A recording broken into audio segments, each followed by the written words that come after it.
재택근무로 인한 스트레스와 소진을 줄이기 위해 집안일과 직장일의 시간을 명확히 분리하는 것이 중요합니다.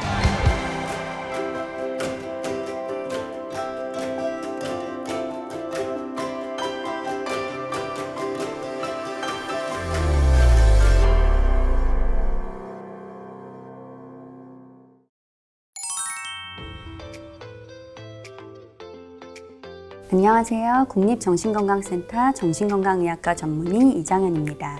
이번 시간에는 코로나 시대의 소진과 관련한 질의응답 시간을 가져보겠습니다.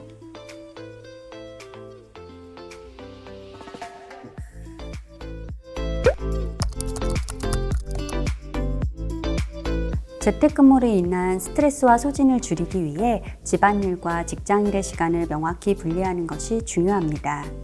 재택근무자분들의 경우 오히려 전체적으로 노동에 할애하는 시간이 더 길어지거나 피로감이 쌓여있는 저녁 시간에 몰아서 일을 하게 될 수가 있습니다.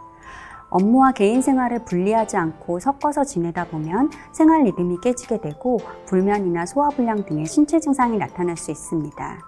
돌봐야 하는 가족이 있는 재택근무자의 경우에는 가능하다면 업무 중에 영유아의 육아나 가사일을 도와줄 사람과 함께하는 것이 좋습니다.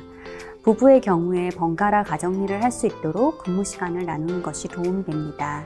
초등학생 이상의 자녀들에게는 재택근무의 의미에 대해서 명확히 설명을 해주고 부모가 일하는 시간에는 학생들도 자신의 학습이나 놀이를 하며 방해하지 않도록 설명을 미리 해주는 것이 좋습니다. 아이들은 이것을 지키지 못할 수도 있지만 부모의 근무 형태를 이해시키고 타인의 시간을 존중하는 법을 조금씩 배워나갈 수 있는 기회이기도 합니다. 그러나 현실적으로 재택근무 시 주변의 도움을 받기가 어려운 경우도 상당히 많이 있습니다. 잠시라도 자신만의 휴식 시간을 정해두고 이때에는 야외의 신선한 공기를 마시거나 간단한 스트레칭 등 신체를 움직이는 활동을 하는 것이 좋습니다. 또한 규칙적인 하루 일과의 이정표를 미리 만들어 보세요. 예를 들면 하루에 3번 식사 시간, 기상 시간, 수면 시간을 미리 정해두는 것입니다. 정해진 식사나 휴식 시간에는 업무를 하지 않는 것이 좋습니다. 한편으로 직장 내 근무를 하다가 갑자기 재택근무를 하는 경우에 처음에는 크게 느끼지 못하다가 점차적으로 사회적 관계들에서 단절되는 느낌, 고립감을 경험하는 경우가 있습니다.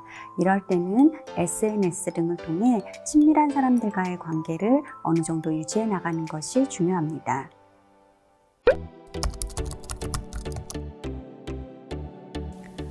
코로나19 팬데믹으로 감염자가 급증하면서 의료진들의 신체적, 정신적 스트레스 또한 증가하고 있습니다. 감염병 재난 시 의료진은 업무 환경 변화 및 위험에 노출, 과도한 업무량 등으로 스트레스가 매우 높은 환경에서 근무를 하게 됩니다.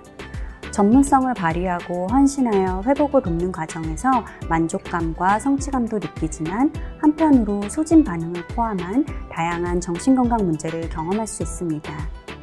장기화될수록 정서적 탈진이나 냉소 등 소진 반응, 우울, 불안, 분노, 외상 후 스트레스 증상 등 정서적 어려움, 불면, 두통, 집중력 저하와 같은 신체적, 인지적 반응 등이 악화될 수가 있습니다. 이외에도 재난 피해자나 환자들을 상대하면서 그 사람들의 트라우마나 스트레스에 함께 노출이 되어 2차 외상 후 스트레스 증후군을 경험하게 되기도 합니다.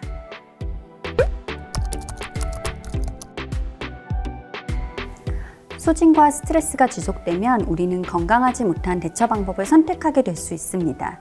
술을 마시거나 도박을 하거나 타인을 과도하게 통제하려고 하거나 쉽게 화를 내는 등 건강하지 못한 선택들은 때로 다른 방법들보다 쉽고 즉각적인 만족을 주기 때문입니다.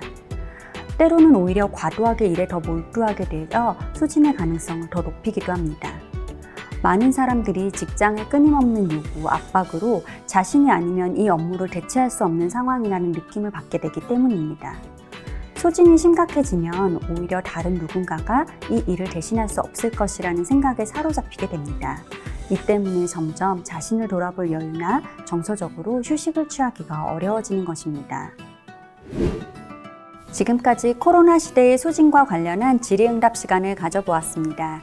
다음 시간에는 여러분들의 사연을 읽어보고 이야기를 나눠보겠습니다.